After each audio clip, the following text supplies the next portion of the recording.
شرعی مسافر ہو ایک شخص، شرعی مسافر ہوتا ہے اپنے علاقے سے جب باہر نکلے اور اتنا دور جانا ہو 48 میل، تو تقریباً 77-78 کلومیٹر علاقہ بنتا ہے، جہاں اس کے علاقے کا نام ہے نا، جیسے گاؤں ہوتا ہے کہ مرمزئی ہے، کہ سیمسی ہے، کربلا ہے، نا ہے، جہاں اس علاقے کا نام ختم ہوتا ہے نا، یا اس کی آبادی کی کچھ حدود ہوتی ہے اس علاقے کی، جیسے کوئٹہ شہر ہے تو بریلی سے کوئٹہ شہر کی حدود ختم ہو جاتی ہے، اور اس طریقے سے آگے بریلی سریاب اسٹاف آگے تو ہزار گنجی وغیرہ،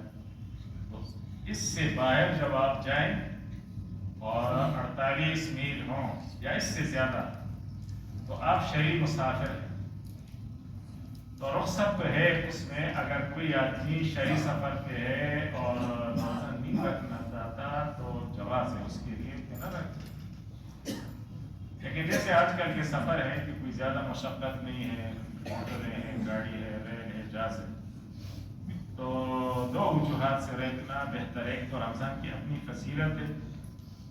اور پھر تکلیف بھی نہیں ہوتی ہے اس میں، اور اس کے ساتھ یہاں تو سارے لوگ روزے رکھتے ہیں، بعد میں پھر یہ اکیلا رکھے گا نا، تو اکیلے میں پھر بہت سے آدمی کہتے ہیں آج کل روزہ رکھوں گا،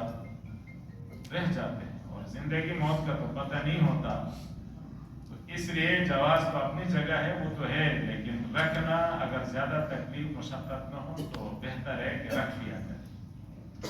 اور پھر بھی کسی کی طبیعت نہیں چاہتی ہے تو شرعی مسافر کے لیے رخصت تو ہے، لیکن اگر روزہ سفر میں ہے، شرعی سفر میں، اور روزے سے بے حال ہو رہا ہے، کہیں بے ہوش ہو رہا ہے، حلق بالکل سوکھا ہوا ہے اور چلنے پھرنے سے رہ رہا ہے، بڑی تکلیف ہو رہی ہے، پھر کوئی ضرورت نہیں ہے کہ یہ روزہ رکھے، بھائی اللہ نے آپ کے لیے رخصت رکھا ہے تو آپ روزہ نہ رکھیں، افطار رکھیں۔ اسی سے متعلق دو حدیثیں ہیں، ایک حدیث میں ہے کہ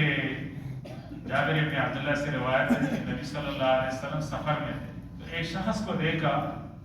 لوگ اس پر جمع ہو گئے ہیں، بے ہوش ہو گیا تھا، وہ لوگ گر گیا بے ہوشی پیاس کی وجہ سے، تو لوگ جمع تھے، جمگٹا لگ گیا، اور اس پر لوگوں نے سایہ کیا تھا، دودھ پیتا ادھر سے سایہ کیا تھا، تو نبی علیہ السلام نے کہا کہ اس کو کیا ہوا، تو لوگوں نے کہا یہ ایک آدمی ہے، اس نے روزہ رکھا ہے، اس کی وجہ سے اس کا یہ حال ہو گیا، تو نبی علیہ السلام نے فرمایا کوئی نیکی نہیں ہے کہ تم سفر کے اندر روزہ رکھو، ایسے حالت میں نا کیوں خواہ اپنے آپ کو عذاب میں ڈالتے ہیں، یا کبھی دن کے وقت بعض حضرات بیمار ہو جاتے ہیں اور بہت شدت سے بیمار ہوتے ہیں، نہ بیٹھ سکتے ہیں، نہ اٹھ سکتے ہیں بیچارے، تو روزے توڑے بغیر چارہ نہیں ہوتے، تو ایسی شدت میں آپ کو نہ مارے، توڑ لیتے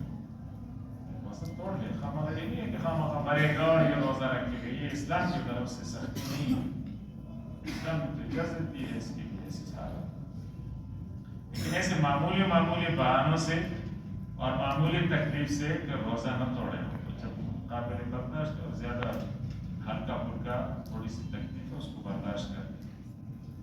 دوسری حدیث ہے کہ صحابہ حضرت عبداللہ بن عباس فرماتے ہیں کہ نبی علیہ السلام نے سفر فرمایا رمضان کے اندر، تو آپ نے روزہ رکھا، یعنی گھر سے نکلتے وقت تو آپ نے ظاہر ابھی شہر میں تھے تو روزے سے تھے، یعنی کھایا پیا نہیں تھا، لوگوں کا خیال یہ تھا کہ آپ کا روزہ ہے،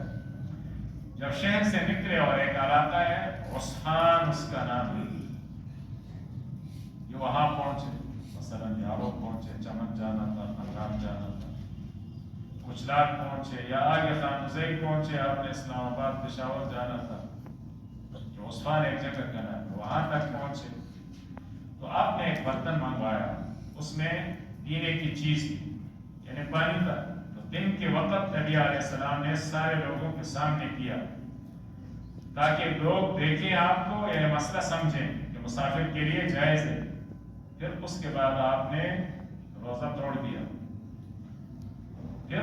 آپ مکہ میں داخل ہو گئے، اس کے بعد مکہ گئے تو عبداللہ ابن عباس فرماتے ہیں کہ نبی علیہ السلام نے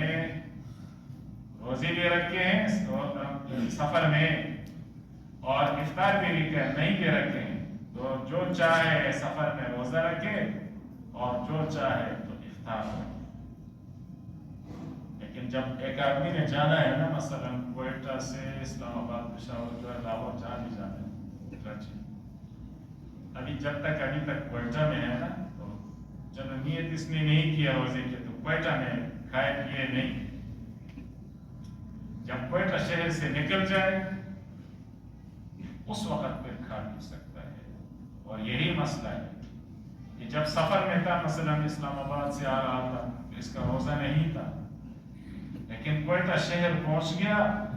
تو پھر لوگوں کے سامنے کھائے پیے نہیں، احترام رکھے روزے کا، کیونکہ آئے کو تو پتہ نہیں ہوگا کہ یہ سب مسافر ہے اور سفر کر کے آیا ہے، لوگ تو یہ کہیں گے آٹا کٹا آدمی حاجی صاحب اور اچھا روزے کھا رہا ہے تو اس کو گناہ نہیں ہوگا، تو ایسے اپنے اوپر بدنامی بھی نہ ڈالیں۔ تو اس طریقے سے شریف مسئلہ ہے۔